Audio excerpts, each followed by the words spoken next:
하나님의 큰 은혜가 여러분들 위해 오늘 충만하기를 주의 이름으로 축원합니다. 한 주간의 삶 가운데서도 하나님의 큰 은혜가 여러분들 가운데 임하기를 바랍니다. 여러분 구원 받으셨습니까? 확실히 구원 받으셨습니까? 예수를 믿으면서 구원의 확신이 없으면 그건 여러분 심각한 문제입니다. 왜냐하면 아무런 의미가 없다는 이야기입니다. 자, 그렇다면 구원을 받았다고 하면은 여러분들 어떻게 구원을 받았나요? 대답이 참 간단하지는 않을 겁니다. 그런데 예수 그리스도로 인해서 우리가 구원을 받았습니다. 믿으시면 아멘. 우리 죄를 대신해서 예수님이 십자가에 달려 돌아가심으로 인해서 우리가 그분을 믿으면 구원을 받는 겁니다. 그래서 구원받았다고 하는 사람은 나 때문에 예수 그리스도가 십자가에 달려 돌아가신 사실을 여러분들이 분명하게 알고 계실 겁니다. 할렐루야. 자, 그러면 그걸 우리가 예수님의 은혜라고 이야기를 합니다. 그래서 예수님의 은혜로 내가 죽어야 되는데 죽지 아니하고 아주 간단하게 구원을 받은 겁니다.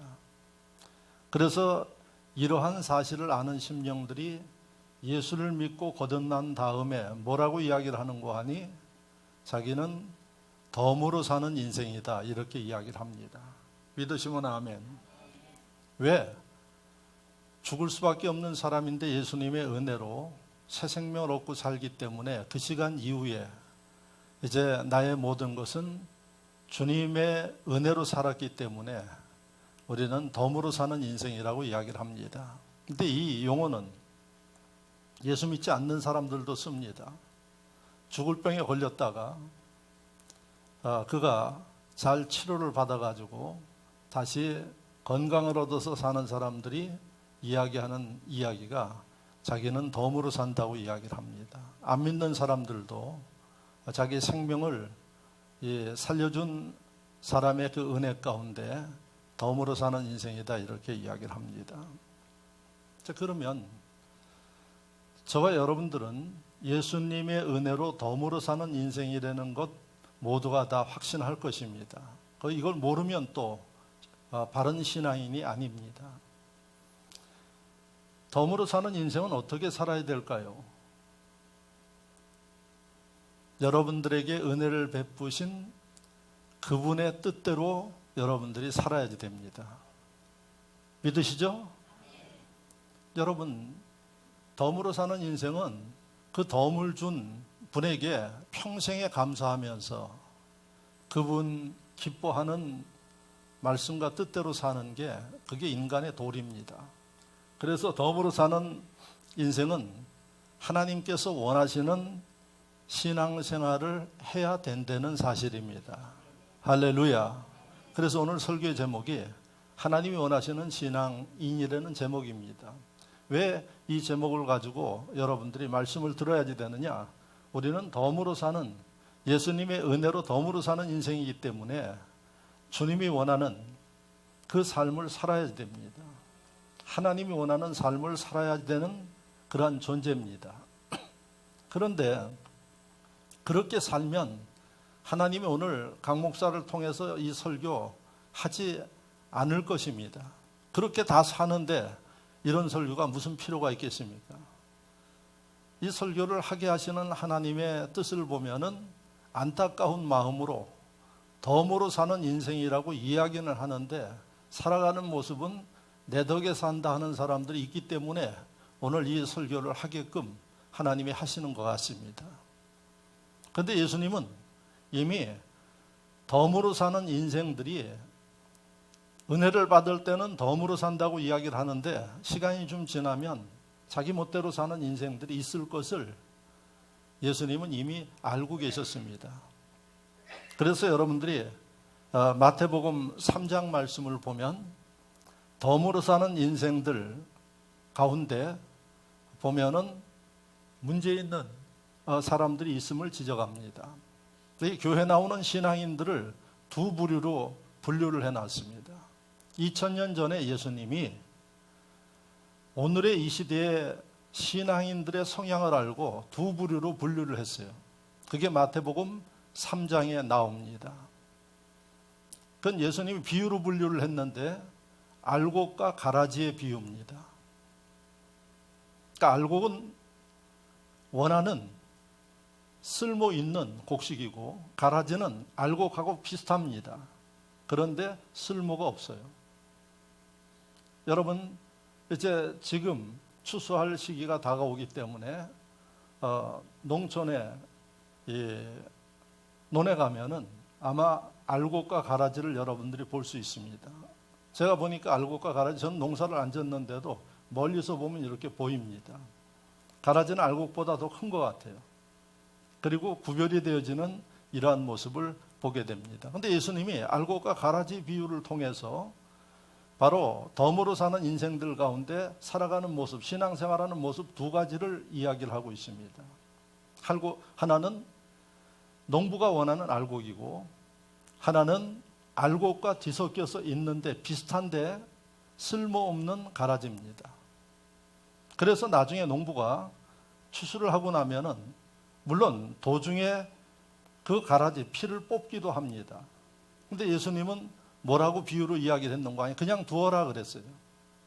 왜 그냥 두는 거 하니 그 가라지를 뽑다가 알곡이 다칠 수가 있으니까 가라지 그냥 두고 나중에 추수한 다음에 농부가 알곡은 알곡대로 가라지는 가라지대로 분류를 하겠다는 얘기입니다. 그래서 알곡은 이 창고에 저장해서 아주 소중하게 보관을 하고 가라지는 분류해서 불에 태워서 없애는 이러한 비유가 마태복음 3장에 기록되어 있습니다. 2000년 전에 예수님이 이 시대의 사람들의 신앙생활하는 사람들의 모습을 보면 두 종류가 있을 거라는 얘기입니다. 너는 오늘날 교회들을 이야기합니다. 한 교회에 알곡이 있고 가라지가 있습니다. 제가 만약에 이 정도 설교하고 여러분들에게 알곡이 되겠습니까? 가라지가 되겠습니까? 하고 묻는다면 어디를 선택할까요? 물론 다 알곡이 돼야겠죠. 그런데 예수님의 말씀에 의하면 가라지가 있다는 얘기입니다. 가라지가 있기 때문에 주님이 오늘 강 목사를 통해서 오늘 이 예배드리는 분들 가운데 한 분도 가라지가 되어서 인생 마지막에 비참하고 불행한 존재가 되지 않도록 하라고 오늘 이 말씀을 주심을 믿으시기를 바랍니다. 이 설교를 듣고도 나중에 가라지로 분류되어서 불태워 없어지는 비참한 처지가 되어지면은 여러분 참 지혜롭지 못하고 불행한 사람으로 그렇게 봅니다. 그래서 오늘 우리가 덤으로 사는 인생, 알곡이 돼야 할 그러한 존재라 그러면 하나님께서 원하시는 신앙생활을 해야 된다는 얘기입니다. 그래서 가라지는 어떻게 하느냐? 덤으로 은혜를 받고 살지만은 신앙생활이 변질되어지고 영적인 그 모습이 사라짐으로 인해서 다시 육의 사람으로 돌아가는 겁니다. 그래서 세상하고 타협하고 신앙생활 하면서 주님은 신앙생활 하는데 우리에게 참 좋은 이야기를 해주셨으면 좋은데 힘든 이야기만 하십니다. 덤으로 사는 인생이 믿음을 지키고 천국 가려면은 세상 살 때 두 개의 문이 있는데 어떤 문으로 들어가라고 했는가 하니 좁은 문이 있고 넓은 문이 있어요. 근데 주님은 하필이면 좁은 문에 들어가라고 이야기를 합니다. 좁은 문의 의미는 뭘까요? 들어가는데 힘들고 숙여야 들어갈 수 있는 겁니다. 넓은 문은 힘들지 않고 그냥 뻣뻣하게 서서 들어갈 수 있는 겁니다. 근데 왜 또 좁은 문과 넓은 문을 이야기할까요? 덤으로 사는 인생들이 다 편한 것을 추구한다는 얘기입니다. 그런데 주님은 넓은 문에는 생명이 없다고 이야기를 합니다. 싫어도 좁은 문에 들어가야 됩니다. 좁은 문은 힘들고 그 다음에 숙여야지 됩니다. 숙인다는 건 뭘까요? 겸손입니다. 자, 예수님이 이 말씀을 벌써 2000년 전에 다 우리에게 이야기를 하고 여러분들도 이 말씀을 몇 번씩 듣고 읽었습니다. 그런데 오늘 하나님께서는 목사를 통해서 하나님이 원하시는 신앙생활을 좀 해라. 왜? 나중에 후회하지 않도록 그렇게 하라고 이야기를 합니다. 그러니까 우리가 그 은혜를 받고 하나님 말씀도 알면서도 머릿속엔 아는데도 육신의 삶 속에는 편한 것을 추구하고 신앙생활하면서도 십자가 지려고 하지 않고 좁은 문에 들어가지 않고 편하게 내 생각과 내 욕심대로 살려고 하는 심령들이 있다는 얘기입니다. 자, 그러면 오늘 이 말씀을 통해서 하나님이 원하시는 신앙인은 어떤 모습인가 하는 것을 여러분들이 잘 듣고 가슴에 새기면서 나중에 후회할 일 하지 마시는 얘기입니다. 지혜로운 분들은 뭐라고 이야기를 하는 거 아니에요? 좀 적당히 신앙생활 하다가 죽기 전에 그때 회개하고 바르게 신앙생활 하면 되지 않을까. 종종 이런 얘기하는 사람들이 있어요. 주님은 그것까지도 성경에 해답을 주고 있습니다. 오늘 저녁에 내 영혼을 내가 거둔다고 하면 내일을 꿈꾸는 너희에게 어떤 소망이 있겠는가? 여러분, 예수님의 가르침이에요. 내일을 생각하며 오늘 욕심부려서 잔뜩 쌓아두고 그렇게 하는데 주님은 그 영혼을 오늘 저녁에 불러가려고 계획하신다는 겁니다. 인생이 그렇다고 이야기를 합니다. 여러분들이 우리가 소망을 가지고 살아야 됩니다. 미래의 꿈을 가지고 살아야 됩니다. 그러나 조심해야 할 일은 오늘 조심하셔야 됩니다. 오늘 할 일을 안 하면서 미래를 꿈꾸는 사람은 허망한 사람이에요. 왜? 오늘 저녁에 하나님이 부르시면 그걸로 끝나는 겁니다. 그런데 예수님이 비유로 이미 이런 것들을 다 성경 안에 말씀하고 있어요. 그리고 여러분들이 웬만한 건 다 기억하고 있어요. 지식 속에 있기 때문에. 여러분들 머릿속에 있는 지식이 행동으로 나오지 않으면 그건 여러분 불행한 겁니다. 야고보서에 여러분 알고도 행치 않는 것은 행함이 없는 믿음은 죽은 믿음이라고 이야기를 합니다. 오늘 하나님께서 안타까운 마음으로 목사를 통해서 여러분들에게 전하는 이 말씀을 잘 듣고 후회하지 아니하는 하나님이 원하시는 신앙생활, 내일이 아니라 오늘, 내일 가면 또 오늘 여러분 충실하게 해서 알곡된 신자들이 되시기를 주의 이름으로 축원합니다. 당장의 편함과 당장의 인간의 탐욕을 쫓아 살다가 나중에 후회하지 않는 그런 지혜로운 분들이 되어져야 한다는 사실입니다. 그래서 저는 성경에 많은 알곡 신자들에 대한 기록이 있습니다. 물론 가라지 신자들에 대한 기록도 있어요. 여러분들이 대표적으로 아는 사람 가룟 유다예요. 예수님의 제자들과 똑같이 어울려서 다녔어요. 다른 제자들은 가룟 유다 마음속에 무엇이 있는지 잘 몰랐어요. 근데 주님은 아셨어요.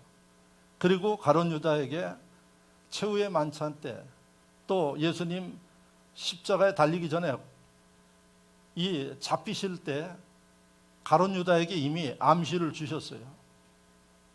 그리고 최후의 만찬 때는 아주 노골적으로 너희 중에 나를 팔 자가 있다 이렇게 말씀하셨어요. 다른 사람은 몰라도 가룟 유다는 알고 있었어요. 마음에 찔림이 있었어요.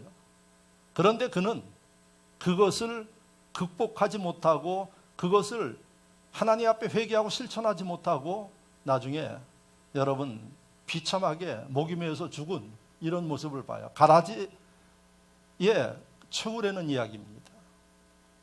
자, 그래서 오늘 저는 우리가 알곡돼야지 되고 하나님이 알곡 신자가 되기를 원하시니까 그 중에 아주 여성으로 웬만한 사람들이 하기 힘든 좁은 문에 들어가는 십자가 지는 이런 일을 해서 하나님께서 기록에 남겨가지고 후대가 읽으면서 본받게 하는 그 여인이 오늘 본문에 기록되어 있습니다. 그 여인이 여호사부아시라는 여인입니다.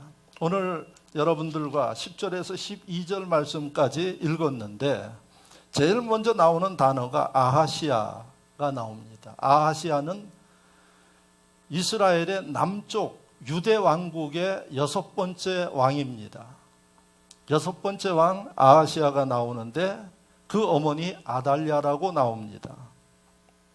그래서 아하시아와 아달랴 사이에서 있었던 이런 문제인데, 이 아달랴가 아들 아하시아를 낳아서 왕이 되었고, 그 다음에 또 하나 그의 딸이 있습니다. 11절에 보니까 왕의 딸 여호사밧, 이렇게 이야기를 합니다. 그러니까 이 아달랴는 그 남편과 사이에서 아들 아하시아와 딸 여호사밧을 낳은 것을 여러분들이 말씀에서 볼 수가 있습니다. 그런데 여호사밧의 그 남편이 있습니다. 그 남편이 11절 마지막에 가면은 여호야다입니다. 제사장 여호야다의 아내이더라. 누가? 여호사밧이, 이 여성이 남편 여호야다의 부인입니다. 자, 그러면 이것을 정리해 보면 어떤 내용인가 하니, 남쪽 유다 왕국의 6번째 왕 아하시아가 그 어머니 아달랴인 것을 보고, 그 다음에 그 남매지간에 여호사밧이라는 이 관계입니다. 자, 이 관계에서 또 한 사람이 나오는데, 본문을 보면 11절에 왕의 딸 여호사밧이 아하시아의 아들 요아스를 왕자들이 죽임을 당하는 중에, 이렇게 돼 있어요. 그러니까 요아스는 아하시아의 아들입니다. 아달리아의 손자입니다. 여호사밧의 조카가 됩니다. 자, 이렇게 여러분들이 이 관계를 좀 이해하시면 어떤 일이 있었느냐, 이것을 알기 위해서는 1절부터 9절 말씀까지 읽어보셔야 돼요. 그 말씀은 제가 요약해서 말씀을 드리겠습니다. 여호야다가 통치를 하고 있을 때 북쪽에 있는 이스라엘은 요람이라는 왕이 통치를 하고 있었어요. 근데 요람과 아하시아는 인척관계입니다. 북쪽에 있는 그 나라하고 남쪽에 있는 이 나라가 인척관계. 어떻게 인척관계가 되느냐? 아까 아하시아의 어머니 아달리아라 그랬습니다. 아달리아는 요람의 아버지 아합과 이세벨의 이 딸입니다. 그러니까 보니까 이 외갓집하고 관계예요. 근데 여러분들이 보면 아달리아의 어머니가 이세벨이에요. 이세벨은 성경을 보면 열왕기 상하 말씀을 보면 아주 성경에 악인으로 표현되어 있는 여인이에요. 그 여인은 우상 바알을 섬겼어요. 그래서 이 바알을 섬겨가지고 북쪽 이스라엘을 하나님이 떠난 민족으로 만들었어요. 그런데 그 여인의 딸 아달리아가 남쪽 이 왕과 함께 정략적으로 결혼을 해가지고 아들 아하시아를 낳은 겁니다. 그러니까 이 아달리아도 어머니의 영향을 받아서 우상을 섬기는 여인이. 그래서 남편에게 좋은 영향을 미치지 못하고 나쁜 영향을 미쳐요. 그 중에 난 아들이 아하시아입니다. 그러니까 북쪽과 남쪽이 서로 인척관계에 돼 있는데, 북쪽의 이스라엘은 이세벨이라는 이 여인 때문에 하나님이 아주 심판을 하고 있는 그런 나라예요. 그런데 어떤 일이 벌어졌는가 하니, 북쪽에 요람이라는 그 왕이 다스리고 있을 때 아하시아가 인척관계되는 나라이기 때문에 자기 군대를 끌고 북쪽을 도와주려고 합니다. 그때 선지자들은 돕지 말라고 이야기를 합니다. 인척관계지만은 하나님을 떠나서 우상을 섬기는 거기에 도우면 당신도 나중에 하나님의 심판을 받습니다. 돕지 말라고 아하시아에게 이야기합니다. 그런데 아하시아는 인간의 생각을 가지고 가서 선지자들이 만류하면, 오늘날 목사님들이 만류하는데도 가서 전쟁에 참여해서 돕습니다. 그런데 그 전쟁은 이미 하나님께서 북쪽 아합과 이세벨이 하나님 보시기에 너무 악을 행하니까 그들을 심판하기 위해서 하나님이 준비한 계획 속에 아하시아가 뛰어든 겁니다. 결국은 어떻게 됐느냐? 북쪽에 요람왕이 하나님의 정의로운 사자 예후라는 사람이 그들을 갖다가 죽입니다. 그때 아하시아가 그 자리에 있다가 같이 죽임을 당합니다. 이때 아하시아가 왕이 된 지 2년밖에 안 됐습니다.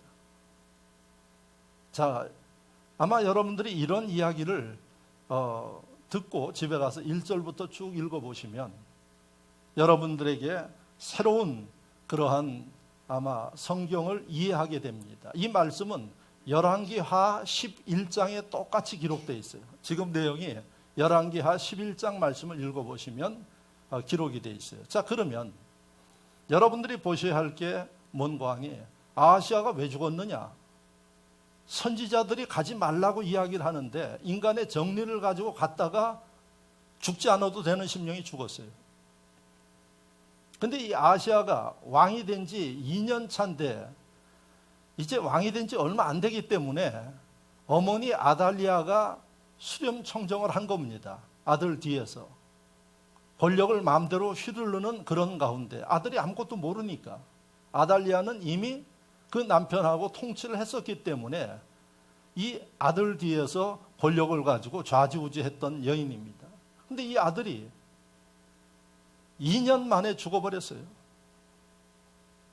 자, 그래서 문제는 여기서 이제 오늘 본문의 문제가 시작됩니다. 그럼 아달리아가 해야 할 일은 뭐겠어요? 자신의 손자 중에서 서열을 따라서 왕으로 세워야지 됩니다. 그렇죠? 그런데 아달리아는 권력에 대한 탐욕이 있어가지고 그것을 무시하고 무시하는 정도가 아니라 자기가 왕이 되기 위해서 자기 친손자들을 다 죽입니다. 그게 열왕기하 11장과 오늘 22장 이 말씀 전후에 다 나와요. 아니, 할머니가 친손자를 죽인다는 게 이해가 됩니까? 그런데 아달리아는 미쳤습니다. 우리가 미쳤다고 표현합니다. 어떻게 미쳤느냐? 사단에 사로잡혀서 미친 겁니다. 사단이 어떻게 아달리아 마음속에 역사했느냐? 두 가지예요. 하나는 그 어머니가 섬겼던 우상으로 인해서 벌써 사단에게 사로잡혔고, 두 번째는 마음의 탐욕 때문에 사단이 역사한 거예요. 예수님을 따라다녔던 가룟 유다가, 그렇게 믿음 좋았던 유다가 여러분 그 마음속에 사단이 들어가니까 예수님을 팔았어요. 그리고 그는 목매 달아서 배가 터져서 죽었습니다. 그래서 이 아달리아는 사람으로서는 할 수 없는 짓을 했어요. 그런데 그 과정에 아달리아의 딸인 여호사보앗, 아까 그 남편이 여호야다 제사장이라고 그랬죠. 여호사보앗이 자기 어머니 하는 모습을 보니까 이건 사람이 할 수 있는 일이 아니에요. 이건 하나님이 원치 않는 일을 하는 거예요. 그러니까 친손자들을 차례대로 다 죽일 때 오늘 본문에 요아스라는 가장 어린 막내를 갖다가 하나 남겨뒀는데 남편과 함께 요아스를 갖다가 하나님의 성전에다가 감춥니다.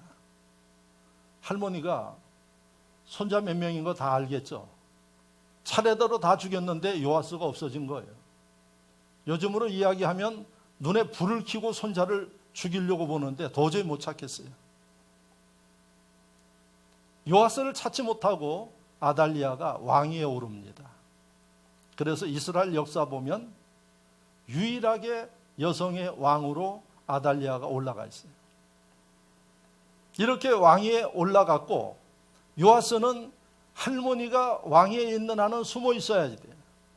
요아스는 6년 동안, 여러분, 그는 성전에서 숨어 있었고 할머니는 6년 동안 통치했어요. 여러분 23장의 말씀을 읽어보면 여호사밧의 남편 여호야다 제사장과 백성들이 하나가 되어서 이 자기 장모 아달리아를 왕위에서 물러나게 만듭니다. 인륜으로서도 할 수 없는 일이고 하나님 보시기에도 합당치 않는 일을 한, 비록 장모지만은 그 여인을 왕위에서 폐위시키는 게 23장 말씀에 나와요. 그런데 여러분, 폐위시켜서 나중에 아달리아가 23장 21절 마지막 부분에 가면은 백성들의 칼에 의해서 죽습니다. 그게 아달리아의 최후예요. 그리고 나서 누가 왕이 되는 거 아니? 요아스가 왕이 됩니다. 6년 동안 성전에서 숨어 지냈던, 얼마나 그가 불안하게 살았겠어요. 어린 나이에 상처도 많이 받았겠죠. 그가 왕위에 오릅니다. 그런데 참 다행스러운 것은 하나님의 섭리 가운데 되어지는 거예요. 만약에 요아스가 할머니 손에 죽었다 그러면, 여러분 성경에 예수 그리스도는 누구 가문에서 나오는 거 아니? 다윗 왕가에서 나오는 거예요. 그런데 요아스가 죽으면 다윗 왕가가 끊기는 거예요. 그럼 예수님이 어떻게 되셨을지 모르는 거예요. 그럴 리는 없지만, 그래서 하나님이 요아스를 여호사밧이라는 여인에 의해서 살게 만든 거예요. 하나님의 섭리예요. 할렐루야. 그래서 요아스가 왕위에 올랐어요. 우리의 역사를 한번 보시면 대부분 이런 폭군들의 자녀들은 선정을 못하고 폭군들이 될 확률이 높아요. 그가 피각을 해서 그런지 몰라도, 그래서 우리나라의 역사도 보면은 그런 폭군들, 광해군 이런 사람들을 보면은 복수를 해요. 그래서 피해 역사예요. 그런데 하나님이 요아스를 지켜주고 하나님의 섭리 가운데 살았던 요아스가 왕위에 오르면서 선정을 핍니다. 그래서 요아스는 기록에 의하면 40년 동안 이스라엘을 태평성대로 만든 선왕이에요. 이런 내용이에요. 그런데 오늘 설교의 제목이 하나님 원하시는 신앙인, 누구에게 포커스를 맞추는 거 하니? 여호사밧이라는 여인, 아달리아의 딸, 제사장 여호야다의 이 부인인 여호사밧이라는 여인입니다. 아마 여러분들이 열왕기하 11장을 보면 똑같은 기사가 나오는데 이 여인의 이름이 여호세바로 나옵니다. 그러니까 여호세바든 여호사밧이든 같은 이름이에요. 자, 그러면 여호사밧을 통해서 하나님이 원하는 신앙인이 어떤 모습인가를 배우고, 그 다음에 머릿속에 지식으로 두지 말고 우리의 신앙생활과 삶 속의 모습으로 여러분들이 실현해야 할 줄로 믿습니다. 여호사밧과 여호야다는 어떻게 됐느냐? 여러분, 자기 조카가 40년간 통치를 하는데 태평성대 속에 살다가 행복하게 세상을 떠난 그러한 사람이, 그런 인물들이 되기를 주의 이름으로 축원합니다. 축원합니다. 참 고통스럽고 힘들었던 그 세대를 여호사밧이라는 이 여인이 하나님의 뜻대로 움직였더니 자신의 인생도 바뀔 뿐만 아니라 이스라엘의 역사가 바뀌었어요. 오늘 하나님께서 원하시는 신앙인들이 됨으로 인해서 여러분들의 삶이 주님 안에서 행복하게 바뀌기를 바라고, 여러분들이 살고 있는 이 시대에 대한민국과 여러분 세계가 하나님의 인도하심과 역사하심 가운데 행복하고 사랑이 넘치는 그러한 사회와 세상이 될 수 있기를 주의 이름으로 축원합니다. 한 여인이 여러분 하나님 보시기에 의롭게 행했더니 가정이 바뀌었고 나라가 바뀌었습니다. 오늘날 하나님 백성들이 하나님 원하시는 신앙생활을 하면 대한민국이 바뀝니다. 세계가 바뀌게 되어 있습니다. 자, 그러면 여호사밧이 하나님 보시기에 어떤 이 일을 했나? 이게 우리에게 중요합니다.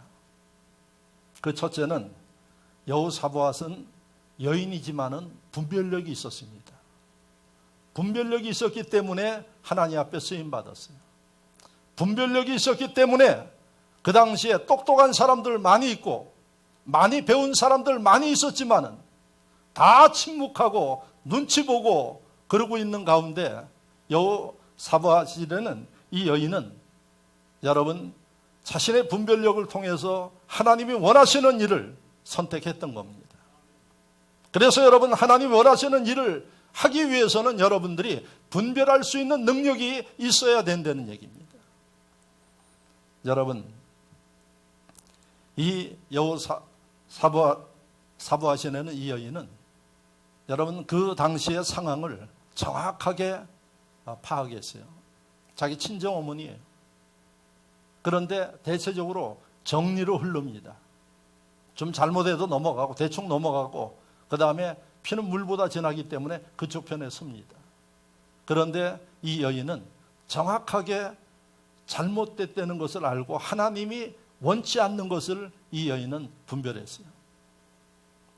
분별이라는 이 단어는 뭘까요? 여러분 정확한 실상을 파악해내는 거예요.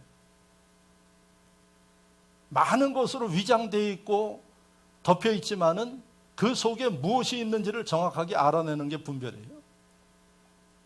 그래서 여러분 이 분별력이 있었기 때문에 이 여인이 남쪽 유다 왕국을 구할 수 있었어요. 요아스를 지킬 수가 있었던 것입니다. 그러면 이 시대에 사는 저와 여러분들, 신앙생활은 우리에게 이런 분별력이 있어야 된다는 얘기예요. 그런데 고린도전서 10장에 12장의 말씀을 보면 하나님이 하나님 백성들 은혜 가운데 사는 사람들에게 선물을 줘요. 그 선물을 주는데 선물 중에 하나가 뭔고 하니 영적 분별력이에요. 그 선물을 은사라고 이야기를 해요. 그러니까 여러분들이 신앙생활을 제대로 하면, 주의를 제대로 하면 하나님께서 일을 할 수 있도록 은사를 줘요. 그 은사를 영어로 기프트라고 그렇게 기록되어 있는데 선물이에요. 그 선물이 뭔고 하니 분별할 수 있는 능력을 주셔요.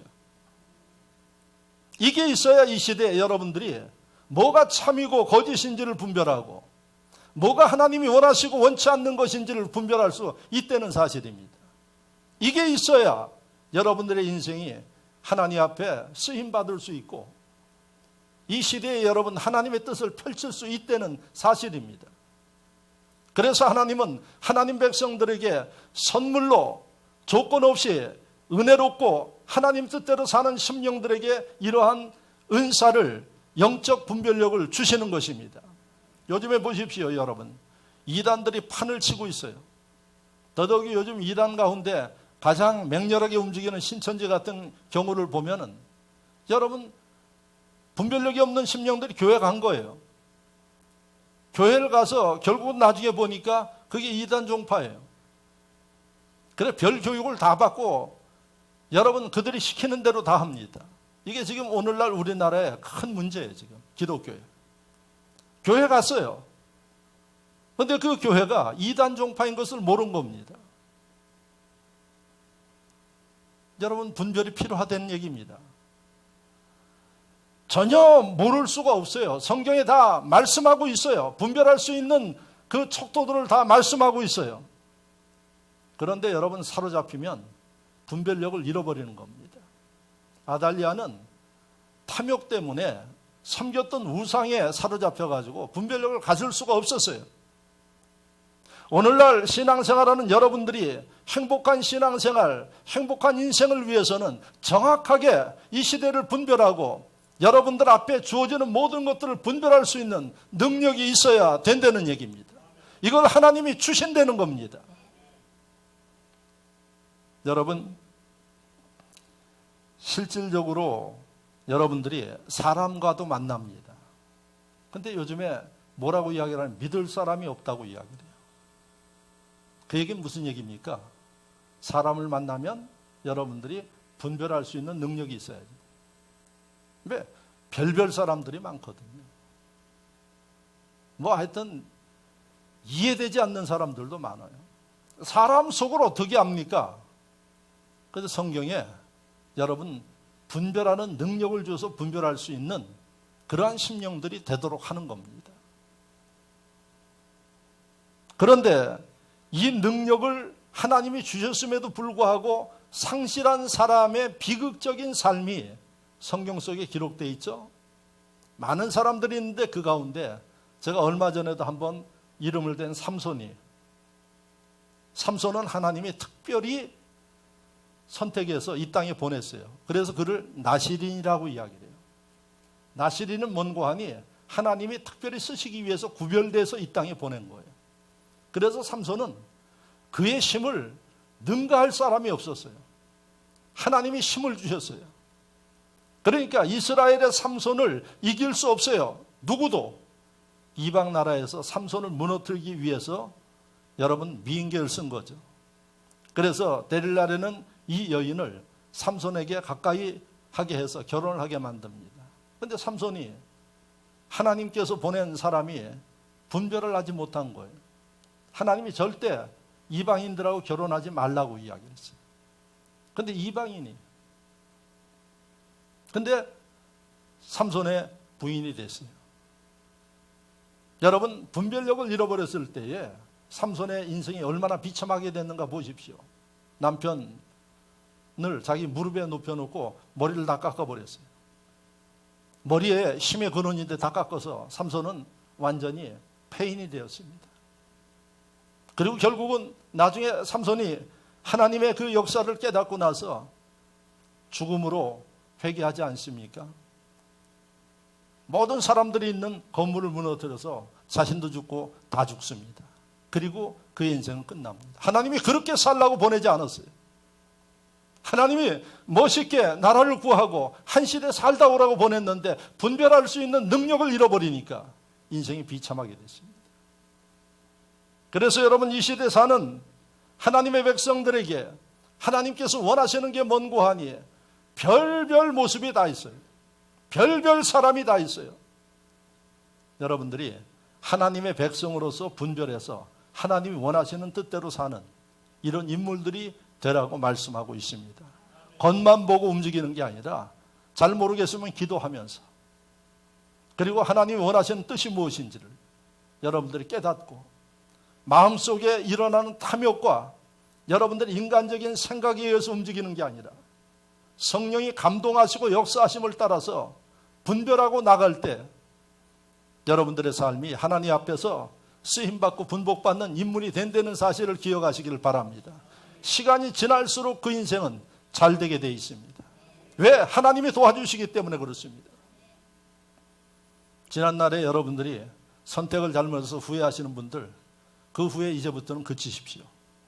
그리고 이제부터는 하나님 앞에 기도하면서 지혜가 없으면 속고 살면 하나님 앞에 회개하면서 하나님 분별할 수 있는 능력을 주십시오. 이게 필요합니다. 자, 두 번째 여호사밧의 모습을 통해서 여러분들이 보셔야 할 일은 철저하게 하나님 중심으로 살았습니다. 이게 하나님이 축복한 하나님이 쓰신 비결이에요. 하나님 중심. 여러분 우리는 신앙생활 하면서도 항상 내 속에서 두 가지의 마음이 충돌하고 있어요. 하나는 영의 생각, 하나님의 생각, 하나는 육신의 생각이 충돌하고 있어요. 신앙생활하면서 많이 겪으셨죠? 하나님께서 말씀하시고 감동하시는데 하려고 보니까 여러 가지 환경적인 제약이 있고 그 다음에 편한 게 좋고 쉬는 게 좋고 그래서 육신의 생각을 여러분들이 선택을 해요. 실패하는 겁니다. 당장은 좋을지 몰라도 미래가 없습니다. 여호사밧 이 사부아실에는 여인을 보십시오. 다른 사람들이 왜 침묵하고 있었을까요? 계산을 해보니까 여기서 잘못 나섰다간 일족이 몰살당하는 거예요.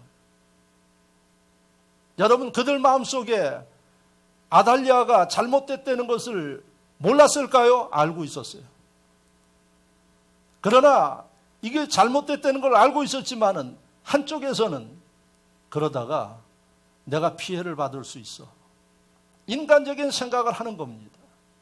그러니까 나머지 사람들은 침묵을 하고 있었어요. 그런데 여기에 두 가지 마음이 충돌했을 때 그래도 내가 하나님의 뜻을 쫓아야 되지 않겠느냐 하고 나선 여인이 여호사밧이 비록 여인이었지만 그 여인이 남쪽 유다의 역사를 바꾸었어요. 하나님이 도와주시니까 가능했어요. 지금도 여러분들이 신앙생활 하면서 살아가면서 이러한 하나님의 마음과 인간의 육신의 생각이 충돌하고 갈등을 일으키는 그런 일들이 많이 있습니다. 그때 무엇을 선택해야 될까요? 해답은 하나님 중심입니다. 여호사밧일에는 이 여인은 아달랴를 배척하는 일인데 아달랴가 친정어머니예요. 아까 이야기를 했죠. 피는 물보다도 진해요. 그래서 웬만한 사람들은 알면서도 그쪽을 따라가요. 그런데 하나님이 쓰시고 하나님이 축복하는 심령은 하나님 중심이어야 된다는 사실입니다. 그래서 여러분 여기에 많은 이러한 하나님 중심의 삶을 살아서 신앙이 성공한 심령들이 성경 속에 많이 나와요. 그 중에 대표적인 사람이 아브라함입니다. 아브라함은 100세의 아들 이삭을 얻었어요. 100세. 눈에 넣어도 아깝지 않는 아들이에요. 그런데 하나님이 어느 날 이삭을 제물로 드리라고 말씀하십니다. 아브라함 마음속에 하나님의 음성은 이삭을 드리는 거예요. 인간의 마음은 100세에 얻은 아들, 눈에도 넣어도 안 아픈 이 아들을 어떻게 드려요? 사람이기 때문에 이런 갈등이 있었을 것입니다. 그런데 아브라함은 이때 여호사밧 이 여인처럼 어떤 선택을 합니까? 하나님 중심의 선택을 해요. 이게 믿음 없는 사람들이 볼 때는 매정한 아버지, 있을 수 없는 선택이에요. 그런데 그 선택을 합니다. 하나님의 사람이기 때문에, 덤으로 사는 인생이기 때문에 하나님 중심의 선택을 해요. 그래서 그가 모리아산에 이삭을 제물로 드리기 위해서 데리고 갑니다. 철없는 아들은 제사 드리러 갔는데 왜 제물은 없느냐고 아버지한테 묻습니다. 여러분, 그러한 참 슬픔의 감정을 억누르면서 하나님의 중심의 삶을 행합니다. 그런데 하나님은 아브라함을 지켜주셨어요. 제물을 준비하셨어요. 아들도 얻고 하나님 앞에 명부도 얻었어요. 그게 바로 하나님 중심의 삶이 되는 사실을 믿으시기를 바랍니다. 여러분들 아마 많이 갈등하는 문제예요. 하나님이 원하시는 것은 이것인데 나의 육신의 삶은 편한 거고 내가 좀 계산해 보니까 손해나는 것 같고 힘든 것 같고 고통스러운 것 같고 잃어버리는 것 같고 그래서 인간적인 생각을 합니다. 여러분 신앙이 잘합니까? 신앙 잘하지 않습니다. 기적은 하나님이 행하시는 것입니다. 할렐루야! 하나님이 어떤 사람에게 기적의 주인공이 되게 만드십니까? 하나님 중심의 사람에게 하나님은 기적의 주인공으로 만드십니다. 이 시대에 그런 주인공들이 될 수 있기를 주의 이름으로 축원합니다. 인간의 생각을 접고 하나님 중심의 생각을 믿음으로 행할 때 기적은 뭡니까? 사람이 할 수 없는 일이에요. 그러나 하나님은 간단하게 하십니다. 이런 역사에 주인공들이 될 수 있기를 주의 이름으로 축원합니다. 마지막으로 여호사밧을 통해서 우리가 하나님이 원하시는 신앙인은 어떤 사람인가 하니 용기 있게 행동하는 사람이에요. 야고보서에도 이야기를 했죠. 믿음은 있다고 이야기를 하는데 행동이 없으면 그건 죽은 거, 아무 쓸모없다는 그런 말씀입니다. 그래서 여러분 하나님의 백성은 하나님께서 감동하시고 역사하심을 따라서 행동할 수 있는 심령이 바로 하나님이 원하시는 신앙, 하나님이 이 시대에 쓰는 인물들이 된다는 사실을 기억하시길 바랍니다. 이미 여러분들이 많은 경험을 했어요. 하나님이 여러분들 마음속에 설교를 들을 때, 기도할 때, 또 여러분들이 은혜의 대담을 나누고 그럴 때 나도 이렇게 살아야겠다, 이렇게 해야겠다 수없이 경험하셨죠? 근데 뭐가 문제입니까? 여러분들이 행동하지 못하는 게 문제예요. 행동하지 못하는 사람의 특성이 뭔고 하니 우유부단해요. 행동하지 못하는 사람의 특성은 뭔고 하니 타성에 젖어 살아요. 변화가 없다는 얘기예요. 여러분 타성에 젖어서 사는 이것은 세상 믿지 않는 사람들도 쓰지 않습니다. 하나님을 섬기는, 창조의 하나님을 섬기는 심령은 여러분 용기 있게 행동하는 이런 결단과 은혜가 필요하다는 사실입니다. 여러분 우유부단하게 살지 않는다는 얘기입니다. 구태하게 살지 않는다는 얘기입니다. 여러분 늘 습관적으로 살지 않는다는 얘기입니다. 새로운 일들을 도전하고 하나님이 원하시는 일들은 여러분 지체하지 아니하고 도전해 나갈 때 하나님이 그런 사람들을 도와주십니다. 여러분들의 신앙생활도 여러분 잔잔한 호수처럼 그렇게 고여있는 물들은 썩습니다. 하나님이 절대 역사하지 않습니다. 여러분 출렁이고 파도치고 그 다음에 생동과 이렇게 움직이는 이런 행동하는 심령들을 하나님이 축복하고 씁니다. 그 사람이 오늘 본문에 보니까 여호사밧이었습니다. 잘못하면 죽습니다. 그 인생이 출렁거리는 그러한 모습을 여러분들이 생각해 볼 수 있어요. 다른 사람들은 편하게 살려고 몸살이느라고 가만히 있는데 이 여인은 그런 일에 도전하지 않습니까? 하나님이 그 여인을 그 시대의 주인공으로 쓰셨어요. 이 시대에 자기의 여러분 삶을 보호하고 편한 게 좋고 그 다음에 늘 해왔던 다람쥐 쳇바퀴 돌듯이 그렇게 살기를 원하는 심령들 왜 도전하는 이 야성을 잃어버려서 그래요. 하나님은 행동하는 신앙인들을 쓰십니다. 여러분들이 하나님의 분복과 사랑받기 위해서는 여러분 지금까지 해왔듯이 습관적으로 하는 것을 버리고 여러분 좀 부담스럽고 힘들어도 하나님께서 원하시는 일들에 과감하게 행동하고 움직일 때 그때 하나님이 역사하십니다. 그때 지혜 주십니다. 필요하시면 하나님이 인도하십니다. 오늘 하나님이 원하시는 신앙인의 모습 여러분들이 가슴에 기억하면서 지금부터는 늦지 않았습니다. 알곡들이 되시기를 바라고 알곡이 되기 위해서는 하나님이 기뻐하는 일들을 행하셔야 됩니다. 이 시대에 우리가 해야 할 사명이 있습니다. 그 사명을 위해서 여러분들이 지체하지 아니하고 두려워하지 말고 여러분들 과감하게 외치고 행동해 나갈 때 하나님의 기적을 경험하게 될 것입니다. 말씀을 생각하며 다 같이 한 목소리로 기도합니다.